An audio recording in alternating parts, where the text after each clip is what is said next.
temps, vous êtes aussi, et c'est du coup une autre étape, devenu haute famille d'accueil. Alors, voilà. Quel processus, du coup? Qu'est-ce qui vous a convaincu de faire ça? Donc à l'origine, on n'était pas forcément, on s'orientait pas forcément sur un accueil. Ouais. Et après en avoir discuté avec les bénévoles, alors il a fallu déjà qu'on ait une réflexion en famille, parce qu'en fait c'est des décisions qu'on prend en famille. Accueillir quelqu'un en fait dans son intimité, accueillir quelqu'un au sein de son foyer. Pendant 6 mois, 1 an parfois, c'est ça? Donc là, à chaque fois pratiquement ça a été 1 an, ça a été 10 mois. Et en fait il y a plein de mauvaises raisons de dire finalement il y a des difficultés à accueillir. Ouais. Parce que ça bouleverse forcément un petit peu le quotidien, ça bouleverse un petit peu voilà, notre petit confort de tous les jours. Et puis après, au fur et à mesure, on voit en fait tous les avantages.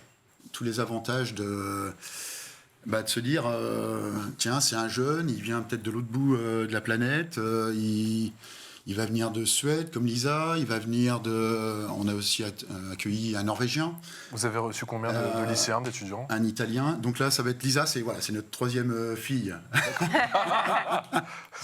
Les 3 filles et combien de garçons? Et 2 garçons. 3 filles et 2 garçons. 2 garçons. Allez. Voilà, Norvège, Italie, on s'arrête plus, là. Suède. On s'arrête pas. Super. Et après, au fur et à mesure, en fait, on voit tous les avantages d'accueillir. Donc on serre un petit peu les murs, on réfléchit un petit peu moins au côté financier. Ça a forcément un coût d'accueillir quelqu'un. Mais on se dit, ça a une telle richesse aussi derrière et un tel retour au niveau du...